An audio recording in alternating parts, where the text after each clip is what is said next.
On Wednesday, Houston City Council is meeting, and they're going to vote on going in the homeless shelter business. It's a big change. City doesn't run homeless shelters in the past, so they want to run a super hub for the homeless. Oh, wait a second. That term kind of pissed people off, so they're not going to say that anymore. I wouldn't call that a super hub. I wouldn't call that a super hub.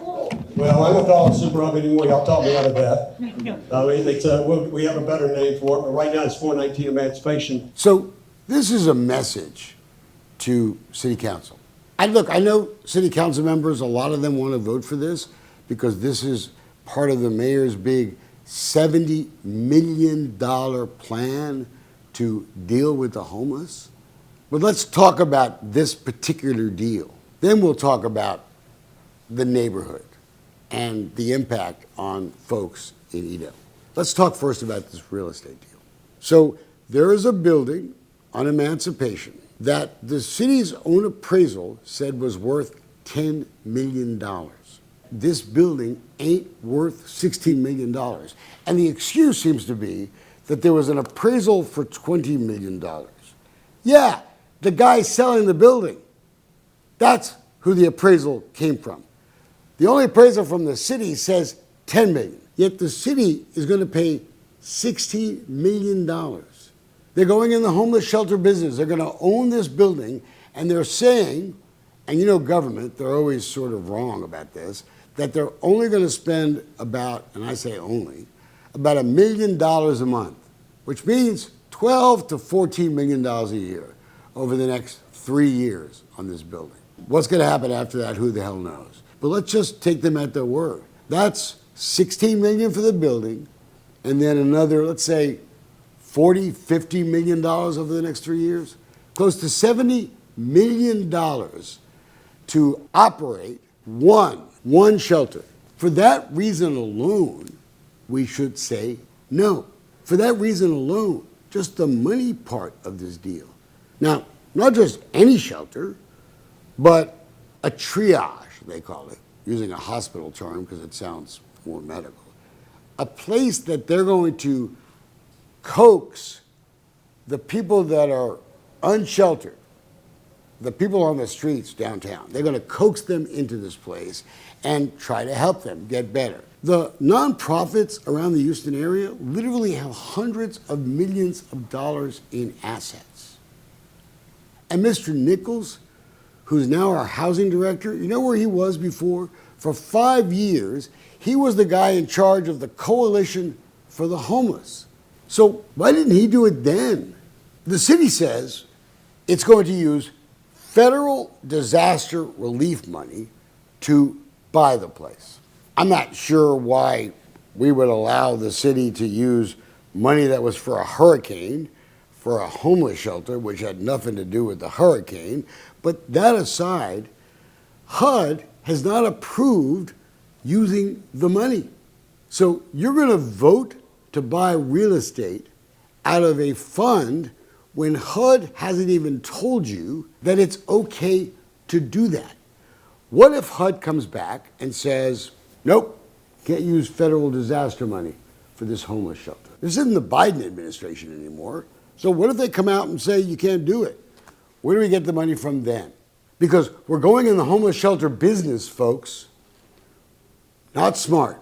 Look, if I was the legislature, I would abolish the Edo Management District Board. If they don't come out and say no on this deal, what good are they to protect the neighborhood? Let's talk about the neighborhood. There is billions of dollars of investment going into Edo because we're going to turn that neighborhood into a great urban area. Folks are spending a ton of money. It's predominantly an Hispanic neighborhood, if you guys remember. You go by Setigas Park, and a lot of those homes there, they've been owned by the same families for generations.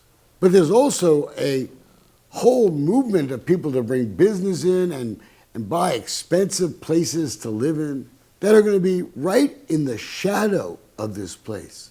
What a betrayal to the folks who we told invest in Edo. What a great new neighborhood. What a betrayal to those folks. Can you imagine buying a house and then learning that they were going to put a super hub for the homeless, the most potentially dangerous homeless, right around the corner? You would be pissed off too. The proximity to the school is one of my main concerns. As a parent whose daughter was lured out of a park by a mentally unstable man, this is a real concern. I firmly believe the city is violating the spirit, if not the letter, of a new state law, which was passed for this exact reason. Cities converting things into homeless shelters without proper notice to the people. Look, the Whitmire administration has bragged about transparency. They can't brag about that anymore. I'm sorry, I like the mayor.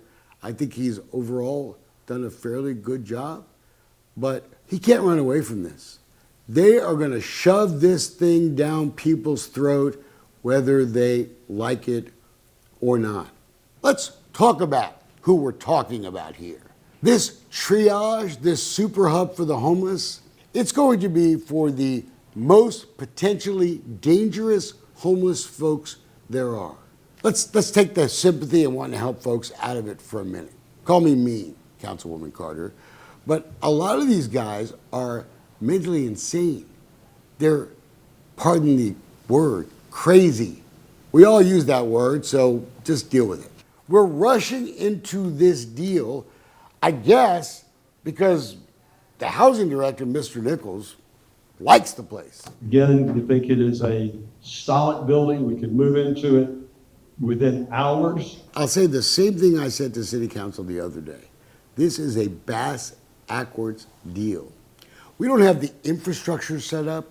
Who's going to be where, and are they going to contribute financially to this, or is it all on city taxpayers? None of that's been settled. Buy the real estate first, and then figure out how you're going to use it. I suggested the other day that we could use abandoned HISD schools. If you haven't noticed, population of HISD is decreasing and we have vacant schools. Why the hell are we not using these abandoned schools? The mayor told me, I guess, that this other place has a kitchen. But again, full commercial kitchen. Wait a minute. We served food to little kids in those schools. If it was good enough for them, why wouldn't it be good enough for the homeless population? And we already own, taxpayers already own that property.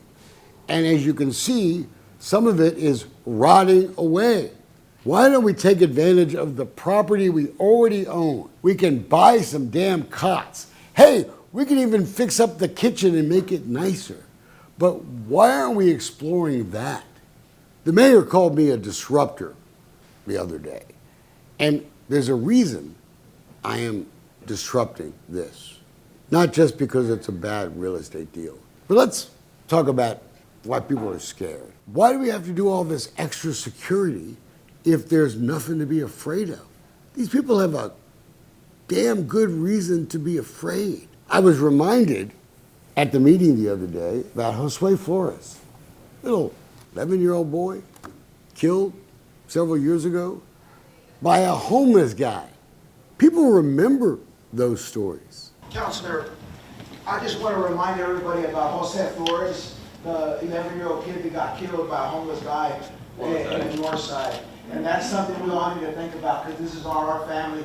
People have interacted with some of these people.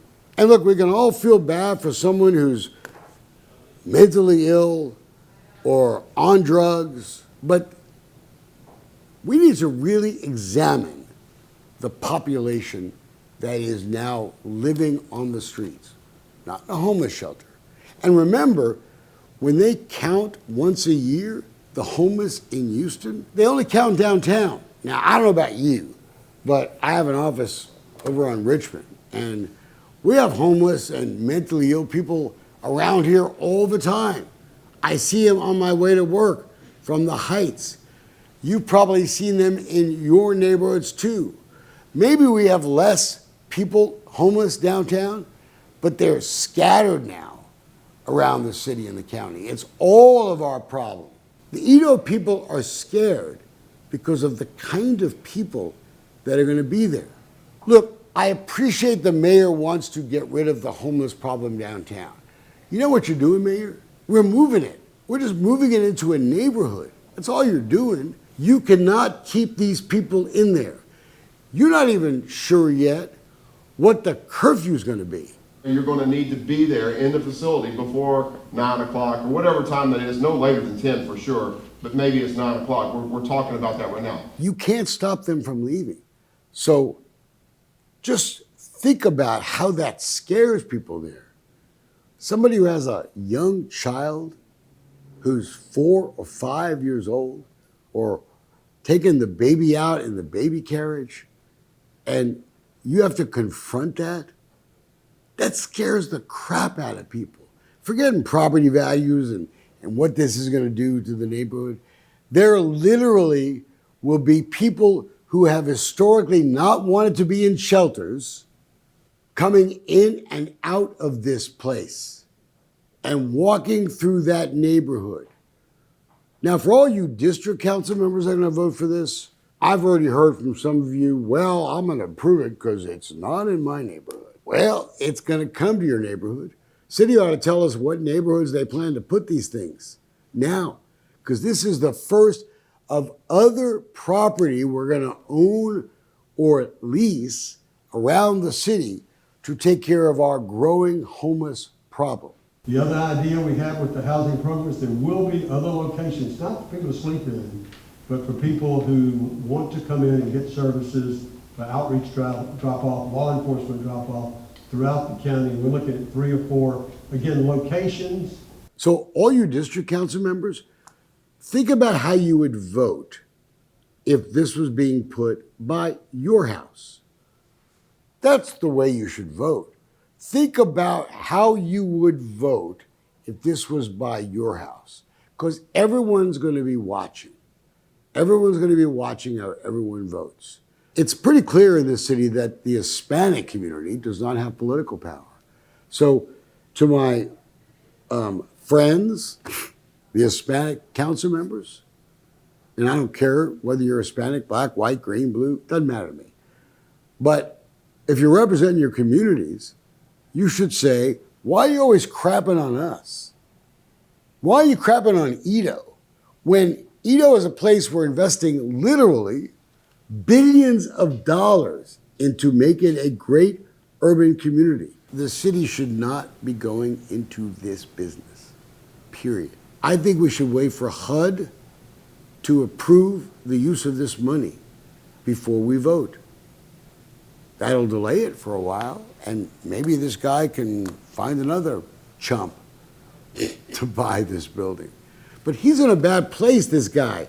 He just lost a contract with the federal government that was providing all this income for a building he only paid, what, $3, $4, $5 million for?